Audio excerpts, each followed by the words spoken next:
No Moni तो हम उठेंगे ना, धन्य नो खत्म ही नो करेंगे। कई कई पीढ़ी इस जमीन से अपने बच्चे अपनी औलादों को पारते हुए निकल गए। विकास तो उन लोगों के लिए भी होना चाहिए जो लोग गरीब हैं, गाँव में रहते हैं। ये अनिश्चितकालीन का है। जब तक कट की मांग पूरी नहीं होगी, उतार चढ़ाव हमें नहीं मिलेगा, जब तक हम यहीं बैठे रहेंगे। मैं सिर्फ ये है कि जो एक्सप्रेस वे आप लोग बना रहे हैं विकास के लिए, उसमें ग्रामीण लोगों को भी जोड़ लीजिए, बस इतनी सी मांग है। इंस्टाफीड में आप सभी का स्वागत है और मैं हूं आपके साथ तरुण तायल। अब जो है समय लगभग 10 बज चुके हैं रात के और काफ़ी ज़्यादा कड़ाके की ठंड जो है यहाँ पर पड़ रही है और ऐसे में जो है इनका धरना जो है यहाँ पर कंटिन्यू चल रहा है। इनकी एक ही मांग है और ये लगातार उसी मांग को 83वें दिन आज इसे हो गया है, यानी कि 3 महीने होने को जा रहे हैं। पुराने साल से नए साल में आ गए, कई रूल रेगुलेशंस बदल गए, कई रेस्ट्रिक्शंस आ गई और ऐसे में लेकिन जो इनकी मांग है वो अभी तक पूरी नहीं हुई। लेकिन एक बार बातचीत करते हैं कि आखिर क्या मांग थी और क्या वजह है जो पूरी नहीं हो रही। जी, क्या नाम है आपका? मेरा नाम महेंद्र सिंह है। महेंद्र जी, क्या मांग है आपकी?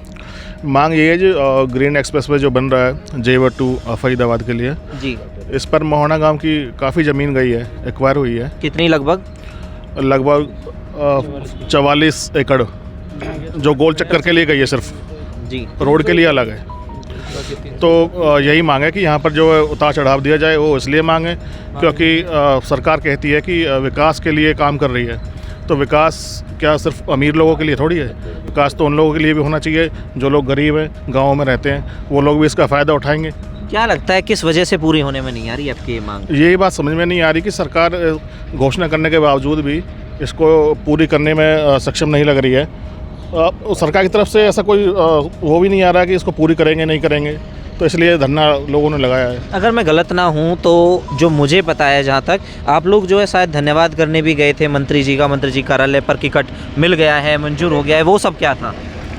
एक्चुअली में जब सीएम साहब ने घोषणा करी थी, यहाँ पर खड़ेश्वरी बाबा की भंडारा हुआ था काफ़ी बड़ा, तो उसमें उन्होंने घोषणा करी थी कि यहाँ मोहना में जो ये ग्रीन एक्सप्रेस वे निकल रहा है उस पर उतार चढ़ाव बनवाएंगे। उसके बाद लोगों में खुशी की लहर थी, तो वो मंत्री जी का धन्यवाद करने गए थे काफ़ी लोग। क्या लगता है अब मतलब वो वादे से मुकर रहे हैं, जुबान से मुकर रहे हैं, क्या है ये? देखिए जी, अभी जैसे काम स्टार्ट हुआ है और जैसे आरटीआई वगैरह से लोगों को पता लगा है कि यहाँ पर कट नहीं है, कट काफ़ी आगे जाके यूपी की सीमा में दिया गया है, तो फिर ये पता नहीं वादे से मुकरना है या क्या है, ये तो सरकार ही जाने, लेकिन अभी है नहीं यहाँ पर। अच्छा, ऐसा क्या है कि आपको 83 दिन हो गए यहाँ बैठे बैठे, आपका प्रदर्शन हल्का पड़ रहा है या फिर सरकार आपके इस मुद्दे को सॉल्व करना नहीं चाह रही है? प्रदर्शन मतलब ये है कि प्रदर्शन तो काफ़ी अच्छा चल रहा है अब सरकार की तरफ से, लेकिन कोई वो नहीं आया है कि कोई कुछ आश्वासन या कोई किसी तरह का फिलहाल। सरकार ने बातचीत का कोई प्रयास नहीं किया? अभी तक तो किसी ने नहीं किया जी। क्या चाहते हैं कि आपको कट कितना चाहिए, कहाँ पर चाहिए, कौन सी जगह पर चाहिए? देखिए, हमें कोई ऐसा नहीं है कि बहुत लंबा चौड़ा कोई रनवे चाहिए, ऐसा कुछ नहीं है। हमें सिर्फ ये है कि जो एक्सप्रेस वे आप लोग बना रहे हैं विकास के लिए, उसमें ग्रामीण लोगों को भी जोड़ लीजिए, बस इतनी सी मांग है। इतनी सी मांग है। जी, क्या नाम है आपका? पंकज नाम है। पंकज जी, क्या है ये पूरा, एक बार आप भी बताएं, विस्तार से बताएं। विस्तार से ये जी, हमारा 15 अक्टूबर से धरना जारी है हमारे मोहना गांव का, जिसमें ये अपना मुख्यमंत्री जी आए थे पनेड़ा गांव में, 3 मई की बात है ये शायद, तो उसमें घोषणा करके गए थे जो अपना ये जो एक्सप्रेस वे बन रहा है इस पर कट देने की मांग थी, लेकिन मोहना में कट दिया जाएगा, लेकिन बाद में पता चला कि वो कट है ही नहीं। क्या है ये जो घोषणा की थी, वो किसी के दबाव में थी, क्या थी? कितने लोग थे जब वो आए थे यहाँ पनेड़ा गांव में? जब आए थे पनेड़ा गांव में तो लाखों की संख्या थी, लाखों की भीड़। तो क्या था वो, मतलब लोगों का प्यार अपनी ओर खींचना था, क्या था? शायद यही है, शायद यही है ये। अच्छा, अब अगर हम बात करें आगे की, तो क्या लगता है कि जब अगर वोट 2024 की बात करें, इस धरने से इस क्षेत्र से कितना वोटों पे असर पड़ेगा? वोटों पे तो असर पड़ेगा ही जी, कितना पड़ेगा? बहुत।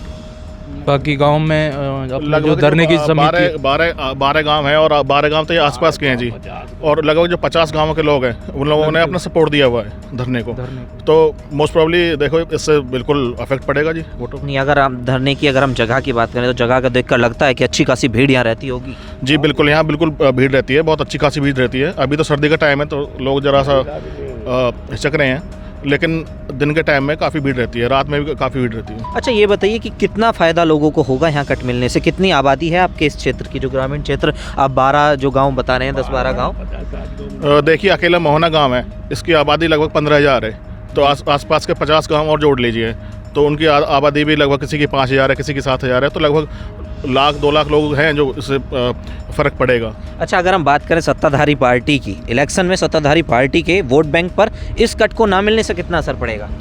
जी देखिए, बिल्कुल, ये तो हर आदमी यही सोचता है कि जब विकास का पहिया सरकार ने चलाया हुआ है तो उसमें उसके साथ सभी ग्रामीण लोगों की भी साथ रहे, ये लोग भी अपना विकास कर पाएँ। इन लोगों को कट मिलने से काफ़ी फ़ायदा होगा। अगर नहीं मिलता है तो डेफिनेटली लोगों के मन में वो सरकार के प्रति रुझान वो होगा, रोष होगा। जी मंत्री जी तो यहाँ के कोई सपोर्ट है ही नहीं मंत्री जी की, तो जी मंत्री जी की सपोर्ट क्यों नहीं है? वो एमपी हैं यहाँ के। को प्रयास कई बार हमारे गांव की सरदारी और पास के गांव की 50 गांव की जो सरदारी यहाँ पे इकट्ठी होती है, वो कम से कम 3 या 4 बार उनके पास पहुँची है और उन्होंने बिल्कुल जो अच्छा व्यवहार नहीं होता ना एक राजा का, वो नहीं किया। अच्छा, एक आम नागरिक का जो होता है कि नहीं मैं नहीं कर रहा बात, ये नहीं वो नहीं, उस तरह का वो व्यवहार था वहाँ। अच्छा, जिनके अंडर में जो ये हाईवे आता है, नितिन गडकरी जी जो मंत्री हैं, परिवहन सड़क एवं परिवहन मंत्री हैं, उनके कार्यालय तक पहुँचाने का प्रयास किया आपने? बात नितिन गडकरी के पास जी हम जी शायद 2 बार हो आई है जी, हमारे यहाँ की जो लोग हैं कमेटी शायद 2 बार वहाँ पे होके आ चुकी है। उन्होंने भी कुछ आश्वासन ऐसा परिपक्व नहीं दिया जिससे कि हाँ गाँव में या कि हमें मिलेगा कुछ। क्या लगता है आपकी रणनीति क्या है आगे की? जब तक कट नहीं मिलता जब तक ये धरना चालू रहेगा या फिर कब आप जी समाप्त करेंगे? जब तक सरकार नहीं मानेगी तब तक चालू रहेंगे। अच्छा, अनिश्चित काल के लिए है। अच्छा, ताऊ से बात करते हैं। ताऊ, क्या नाम है आपका? इधर हो जाइए थोड़ा। सीताराम। सीताराम, हाँ जी। क्या लगता है कि सरकार आपकी बात मानेगी? मानेगी जी। देखिए 83 दिन हो गए हैं। क्या 83 दुनिया में के साल भर हो माने के रहेगी? अच्छा, हाँ जी। मना के रहोगे? हाँ जी। अच्छा, नहीं मानी तो? नो मानी तो हम उठेंगे नो, धंधे नो खत्म नो करेंगे। कंटिन्यू? हाँ जी, धंधे कौम नो चलन देंगे हम। अच्छा, हाँ जी। नितिन गडकरी जी क्या कहते हैं? वो तो कहते हैं 50 किलोमीटर की सड़क वो पर डे बनाते हैं। नतगिरी नो करो मिलेगा, अभी तो कोई आश्वासन आया नो आया तो फिर हम या कौम नो चलन देंगे होते हो। अच्छा, जवाब मैं दूंगा सर आपको कि जी नितिन गडकरी जी, अच्छी बात है, बहुत अच्छी बात है, भारत का विकास हो रहा है और वो 50 किलोमीटर सड़क डेली बनाते हैं, बहुत अच्छी बात है। लेकिन हम ये चाहते हैं कि उस 50 किलोमीटर की जो सड़क जो बनाते हैं उसमें जो दाएं बाएं लोग भी रहते हैं ना, जैसे जंगल ज़मीन, वो लोग जो रहते हैं तो उनको भी थोड़ा सा विकास में सहयोग उसको भी साथ ले लीजिए। हमें तो कोई प्रॉब्लम नहीं है और मेरे ख्याल से सरकार को भी कोई प्रॉब्लम नहीं होनी चाहिए। नहीं, देखिए कोई भी पुल बनता है या फिर कहीं की कोई भी सरकार काम करती है जनता के भले के लिए करती है, लेकिन आप 50 गांव बता रहे हैं और इतना बड़ा वोट बैंक इस एरिया को बता रहे हैं। वोटर्स हैं, काफ़ी पुराने बसे हुए गांव हैं, विकसित हैं, बिल्कुल ऑन रिकॉर्ड गांव हैं, पुराने समय से वोट डालते आ रहे हैं, पुरखों के ज़माने से गाँव बसे हुए हैं, लेकिन सरकार को मेन समस्या क्या आ रही है? देखिए ये तो सरकार ही बता पाएगी कि उनको समस्या क्या है। नहीं, कोई बात आई हो आपके उसमें कि कोई राजनीतिक प्रपंच हो या फिर अधिकारी नहीं सुन रहे हों? अधिकारी तो देखिए अभी तक कोई सुन ही नहीं रहा है। खैर, और राजनीतिक प्रपंच की बात यह है कि ये समझ से बाहर है, क्योंकि जो मंत्री या मुख्यमंत्री या जो भी लोग होते हैं वो सरकार की भलाई के लिए ही बनते हैं, तो वो लोग क्यों नहीं कर रहे हैं ये तो देखिए सरकार ही बता पाएगी। नहीं, जो सरकार का, हरियाणा सरकार का खुफिया तंत्र है वो आप तक, आपकी खबरें आगे तक नहीं पहुंचाता, वो यहाँ नहीं आता है? मुझे लग रहा है कि हाँ खुफिया तंत्र अपना काम कर रहा है, वो बिल्कुल ये पहुंचाता होगा, लेकिन सरकार पता नहीं क्यों इस पर कोई एक्शन नहीं ले रही है, अभी तक ये समझ से बाहर है। क्या लगता है यूथ की आवाज़ भी हल्की पड़ रही है? नहीं, ऐसा तो कुछ नहीं। ऐसा कुछ नहीं है? फिर क्या हुआ ये 23 इतना लंबा टाइम 3 महीने का कैसे खींचा? अब देखो जी कि क्या सरकार ही बता पाएगी इस बात को। क्या? हाँ, धरने में बैठेंगे भी, सो में भी यहीं पे हैं हम। अच्छा, हाँ, 10-20 आदमी यहीं सोते हैं, अलाप लग रहा है और आग जला रखी है, यहीं सोते हैं हम। अच्छा, हाँ, तो कब तक रहेगा धरना चालू? ये अनिश्चितकालीन का है, जब तक कट की मांग पूरी नहीं होगी, उतार चढ़ाव हमें नहीं मिलेगा, जब तक हम यहीं बैठे रहेंगे। कोई अपील सरकार से आप करना चाहेंगे? अपील तो कर रहे हैं सरकार से, अगर जो सरकार माने तो हम तो अपील कर रहे हैं, रोज अपील कर रहे हैं, आपके माध्यम, मीडिया के माध्यम से भी, फोनों के माध्यम से भी, और जो कोई नेता भी आते हैं तो उनसे भी हम कहते हैं भाई हमें कट दिलाओ। और बीजेपी का तो कोई नेता हमारे पास आज तक कोई आया ही नहीं है, कोई भी नहीं आया? कोई भी नहीं आया आज तक। कार्यकर्ता है बीजेपी का कोई भी विधायक या कोई कार्यकर्ता आज तक हमारे पास आया नहीं है। क्या लगता है फिर इन लाखों वोटों से प्यार नहीं है उन्हें? नहीं, वो प्यार है ही नहीं जो वो हमारे पास नहीं आ रहे। तो हम चोरे धंधे में बैठा रहे सर्दी में, हम तो ना बीजेपी की निकाय गवर्नमेंट में धसन देंगे 15-20 गवर्नमेंट में, ना हम देंगे ना वोट कर देंगे। तो क्या लगता है कि आप लोगों का कोई निजी स्वार्थ है क्या, जो आप लोगों से ही इस क्षेत्र से नहीं, ही? हमारा मोहने गांव का कोई निजी स्वार्थ नहीं है, ये आसपास के सभी गांवों का स्वार्थ है। और जो हमारी आने वाली पीढ़ी है उनके लिए ये जो ज़्यादा फ़ायदेमंद होगा कि कोई अपना रोज़गार चलाए या अपनी कोई दुकान खोले, किसी भी तरीक़ा की जो कोई भी अपनी वो कर सकता है, इस पे कमाई का जरिए बनेगा और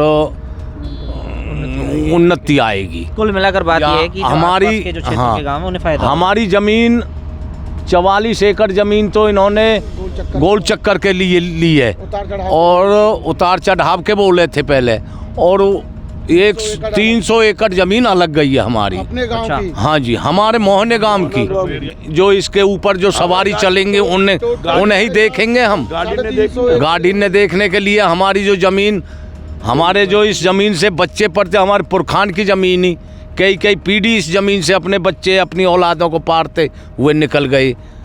और अब जब हमारे पास ज़मीन भी नहीं है और फिर भी हमें कुछ नहीं मिल रहा इसके। देखिए एक बार मैं आपको दिखा देता हूं, ये पहले आप पंडाल देखिए। ये पंडाल इनका जो ग्रीन एक्सप्रेसवे उतार चढ़ाव किसान एवं मजदूर संघर्ष समिति है मोहना की, ये वो पंडाल है जहां पर जो है ये लगातार 83 दिन से धरना कर रहे हैं। और इधर आप देखिए जो आपको ये लाइटिंग नज़र आ रही है, ये जो है KMP हाईवे की जो है लाइटिंग है और इसी से जो है टच में जो है ये ग्रीन एक्सप्रेसवे लगता है, जिसकी जो है ये जिस पे उतार चढ़ाव कट की जो है मांग कर रहे हैं। लेकिन अब जो है 83वां दिन आज, यानी कि लगभग इन्हें 90 दिन 3 महीने होने को है, लेकिन अभी तक इनकी मांग पूरी नहीं हुई है। लेकिन अब बड़ा सवाल ये बनता है क्या सरकार इनकी मांगों को जल्द मानेगी या फिर इनका धरना जो है जारी रहेगा।